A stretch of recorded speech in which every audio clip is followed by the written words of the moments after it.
দেন ঋণ কইরা টাকা পয়সা লগ্নি বাজনা কইরা লই আইছি, এখন আই আবার ফিরে যাইতে হয়েছে, ডাক্তার নাই। কই হবিগঞ্জ আর কই সিলেট। তো শিক্ষিত মানুষও যদি অশিক্ষিত কাম করে তো আমরা যেতাম কই। ডাক্তার কলতে আবার কিসের অবরোধ? আমরা অত দূর থেকে আইছি ভাই, এখন যে আবার আমরা রিটার্ন যাওয়া লাগে। কালকে ইয়ে দেখাইয়া গেছে, কইছেন আজকে রিপোর্ট দেখানির লাগে, আমরা বন্ধ কইছেন না তো, এখন আমরা এখন বন্ধ। আমি হবিগঞ্জ থেকে আইছি আমার বাড়ি বউরে নিয়ে, খুব অসুস্থ রুগী। এখন বিষয় হয়েছে যে ওনারা যখন ধর্মঘটে ডাকবা, আমরা সাধারণ মানুষ, গরিব মানুষ, দেন ঋণ কইরা টাকা পয়সা লগ্নি বাজনা কইরা লই আইছি, এখন আই আবার ফিরে যাইতে হয়েছে, ডাক্তার নাই। কই হবিগঞ্জ আর কই সিলেট। এখন একটা ভোগান্তির মাঝে পড়ে গেছে, কি আর কর্ম নিরুপায়। যে হঠাৎ করে ওনারা অবরোধ রাখছেন, আমরা সাধারণ মানুষ তো শেষ, এটাই আমরা খুব ক্ষতিগ্রস্ত করে নিল।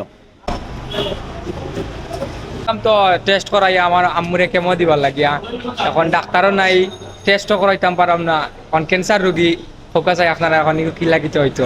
আমার দৃষ্টিতে আমি বুঝলাম ডাক্তার কলতে আবার কিসের অবরোধ।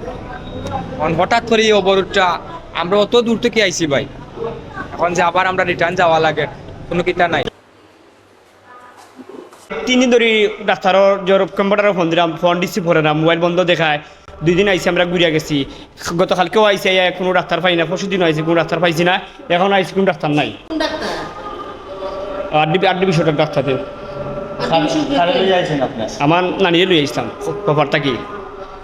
আজকে 2 দিন ধরে এর কোন ডাক্তার পাইছি না। এখন থেকে এখন না পাই, কিচ্ছু করানো যাই দিকে বাড়িতে এই ডাক্তাররা সবসময় দেখাই। আমি আইছি মগলবাজার থেকে, এগুলো তো অন্তত একটা মেসেজ তাহলে তো মানুষে জানতো। আমার মতো আরো জন অনেক আইছে। তো শিক্ষিত মানুষও যদি অশিক্ষিত কাম করে তো আমরা যেতাম কই। অযৌক্তিক অযৌক্তিক যৌক্তিক মানে অযৌক্তিকর উপরে আর কিছু, অপরাধের উপরে অপরাধ। ডাক্তারেও যদি না জানাই করে তো আমরা যেতাম কই রুগী।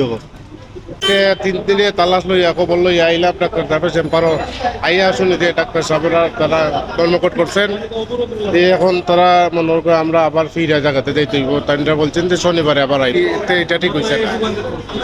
আমরা অনেক দূর দূরান্ত থেকে অনেক কিছু কষ্ট করে আইছি, আইসেও আবার এই কষ্ট করে ভুক্তভোগী হইয়া যাওয়ার লাগে। আমরা ডাক্তারের কাছ থেকে এইগুলো আশা করি নাই। আমরা ডাক্তারের পর চিকিৎসা লইতে মনে হয় ইচ্ছুক বা আমরা আগ্রহী হইয়া আইছি, কিন্তু ওগুলো আশা করি নাই ওরার পক্ষ থেকে। কালকে ইয়ে দেখাইয়া গেছে, কইছেন আজকে রিপোর্ট দেখানির লাগে, আমরা বন্ধ কইছেন না তো, এখন আমরা এখন বন্ধ। যুক্তিরা যুগ যে আমরা যদি কই আইলাই, তাতে তো গড়পুর থেকে অত দূর হইতো না, আইলাম বলে না।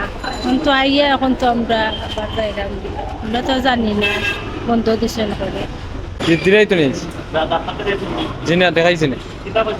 তারা কইছেন আজকে কোনো ডাক্তার নাই, রুগী আমার চাচা, এনে বেইন কিন্তু সমস্যা। জি ডাক্তারে কই মুখ আমরা লাগাল পাইলে না কইতাম, লাগালই বাইরে কই মুখ এখন তো স্যার যাইতাম বাড়িতে, আর নাইলে থাকতাম, দুইটা তো একটা করতে হইব।